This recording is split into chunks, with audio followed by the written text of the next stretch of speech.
గత ప్రభుత్వం చేసినటువంటి సంక్షేమ పథకాలు ఒక దారికి వచ్చినాయి. కానీ ప్రస్తుత ప్రభుత్వంలో ఉన్న ఎస్టీ ఎమ్మెల్యేలు కూడా, ఎస్టీకి సంబంధించిన మంత్రులు కూడా ఎస్టీల మీదనే వివక్ష జరుగుతుంది.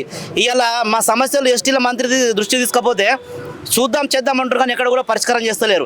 ఎస్టీ మంత్రులు కానీ ఎస్టీ ఎమ్మెల్యేలు కానీ, ఇప్పుడు మా ఎరకల సామాజిక వర్గంలో ఎమ్మెల్యేలు ఎంపీలు లేకపోవడం వల్లనే మాకు ఇంత అన్యాయం జరుగుతుంది. ఇప్పుడు ఆ ఎస్టీ ఎమ్మెల్యేలు ఎవరైతుర్రో వాళ్ళ నియోజకవర్గము వాళ్ళ జాతికి అంకితం అవుతుర్రు.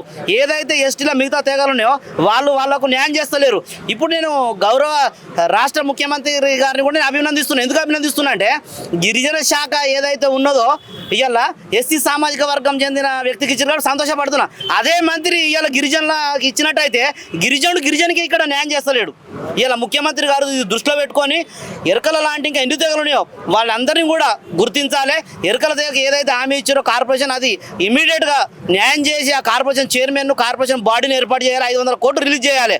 ఇవాళ గతం నుంచి రాజకీయ పట్ల ఏమనుకుంటున్నా అంటే ఎస్టీలో ఒక లంబడనో కోయకో గొండుకో ఒక ఎమ్మెల్యే ఎంపీ మంత్రి ఇస్తే మిగతా వర్గాలు న్యాయం జరుగుతుందంటారు.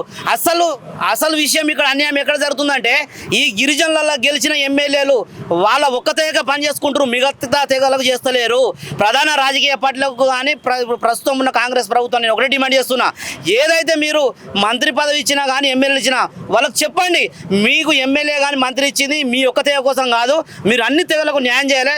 డాక్టర్ బాబాసాహెబ్ అంబేద్కర్ ఇచ్చిన రాజ్యాంగం మీద మీరు ఏదైతే రిజర్వేషన్ సీట్లు గెలిచిర్రో ఆ రిజర్వేషన్లు ఉన్న ఆ తెగలకన్నిటికీ న్యాయం చేయాలని చెప్పి కూడా ప్రధాన పార్టీని గుర్తుంచుకోవాలి. భవిష్యత్తులో కూడా ఏ తెగ నుంచి అయితే ఎస్టీలో గెలిచిర్రో వాళ్ళ ఒక్క తెగ కాకుండా మిగతా తెగలు చేయాలి. మిగతా తెగలకు చేయకపోతే ఆ తెగకు సంబంధించిన ఎమ్మెల్యేల మంత్రుల మీద కూడా తిరుగుబాటు ఉంటుంది మిగతా తెగల తరఫున. నేను ఈ తెలంగాణ ఆదివాసీ ఎరకల సంఘం తరఫున డిమాండ్ చేస్తున్నా.